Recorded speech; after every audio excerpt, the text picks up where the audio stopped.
Je viens d'un petit village dans le Singo.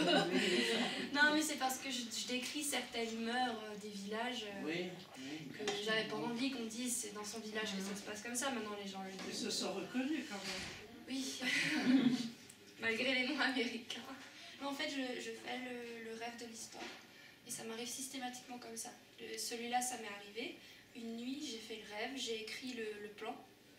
Et là, pour mon prochain, c'est pareil. J'ai rêvé de l'histoire. Les idées vous viennent au fur et à mesure, alors?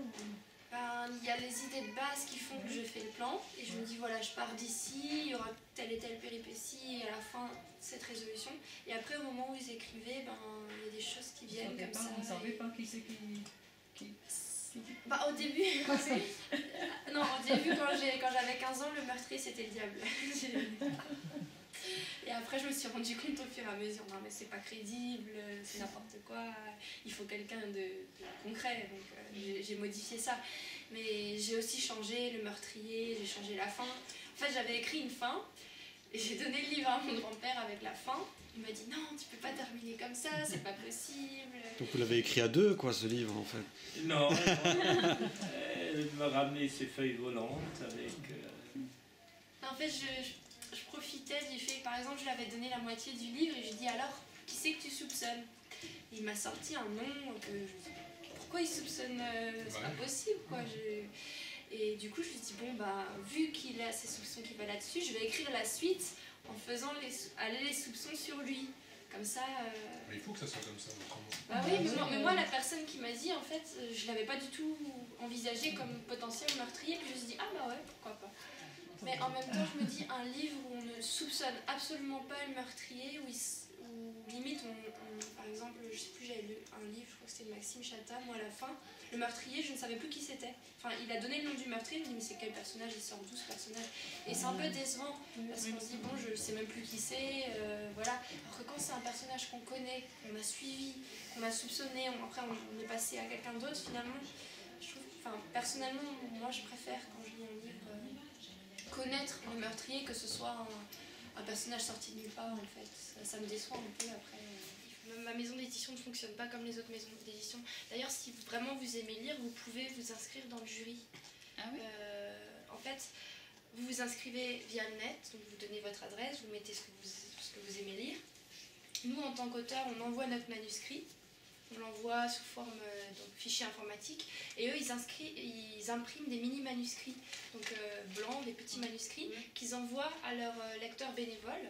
Et les lecteurs bénévoles doivent donc lire le livre, faire des fiches comme monsieur le fait si bien et mettre une note sur le style d'écriture, sur la qualité de l'intrigue, il doit mettre des commentaires, ça va pas, et il renvoie tout ça à la maison d'édition et à partir de ces fiches, la maison d'édition fait un classement. Et c'est comme ça que le prix est obtenu. Et du coup, n'importe qui peut participer au jury. Il suffit de s'inscrire sur le site. Au niveau de la version poche, alors, vous avez plus la main mise sur la couverture? Encore moins. C'est vrai? Ouais. D'ailleurs, c'est possible qu'ils changent le titre. Ah oui? Ah bon, carrément? Ouais.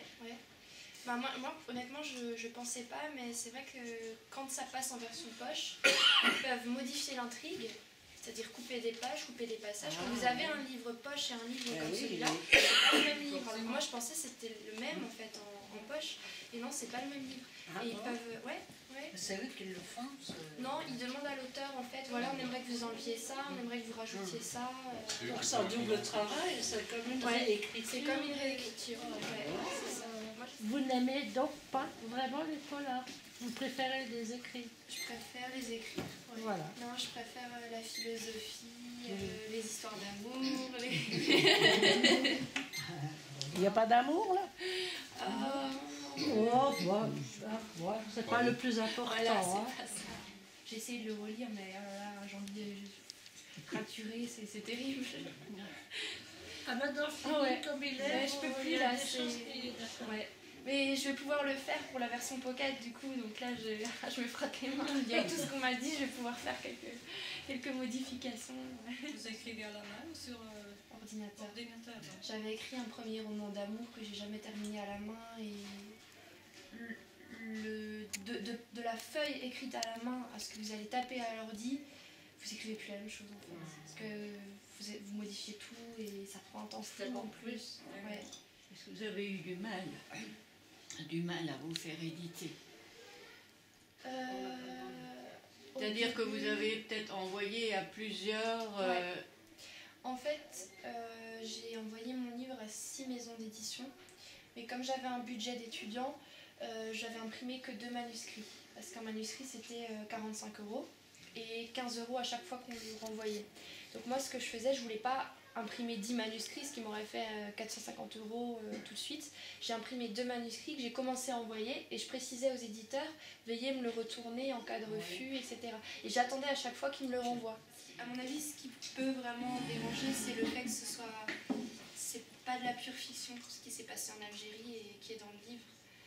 C'est des scènes réelles qui sont réellement passées. Et du coup, je pense que ça dérange plus l'esprit des gens d'avoir affaire à des scènes qui sont réellement passées qu'un tueur en série imaginé et qui... C'est beaucoup plus dérangeant, je pense. Parce que quand on écrit sur des faits historiques, il y a un travail d'historien, d'abord, qui fait qu'on essaye d'être au plus juste de ce qui s'est passé, dans les détails, dans le vécu. Et c'est très important, oui. Moi, j'ai trouvé que c'était très surprenant de quelqu'un... Et on me le dit souvent. On me le dit souvent. Mais il y a aussi des personnes, alors c'est très drôle parce que des personnes qui ont fait la guerre d'Algérie, qui n'ont pas lu mon livre, ils passent devant moi pendant que je fais ma dédicace, ils entendent que ça parle de la guerre d'Algérie et tout de suite ils Ils s'énervent. accrochent. Hein. Non, Ils ils s'énervent. s'énervent en disant mais attendez, mais vous parlez de la guerre d'Algérie, vous êtes trop quoi vous jeune, parlez, de quoi oui, vous vous oui, mêlez, oui, alors oui. qu'ils n'ont pas lu le livre. Ah, d'accord. J'ai vraiment eu cette réaction au moins 3 ou 4 fois. Ah.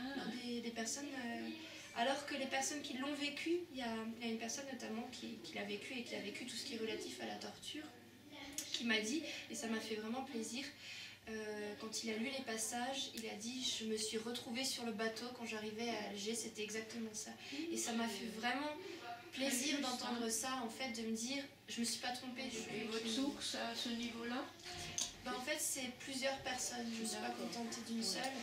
C'est un travail sur les archives, un travail sur les articles, un travail sur des lectures d'historiens et puis sur des témoignages aussi. J'en ai pris plusieurs parce que forcément une personne a toujours un point de vue qui est le sien. Voilà. Mais oui. Et bon, c'est vrai. Bon, C'est quand même une aventure hein, de faire un livre. Ouais, c'est une grande aventure, c'est sûr. Bah, surtout je trouve l'après, une fois qu'on l'a partagé, une fois qu'il est en dehors de nous, qu'on ne peut plus le modifier, et tous les gens viennent nous dire, alors moi je pense que si, je pense que ça, puis nous on dit, ah oui moi aussi je le pense, mais après coup je peux plus rien faire, le livre il est comme ça, quoi. Je peux pas enlever le suivant. C'est pour le suivant.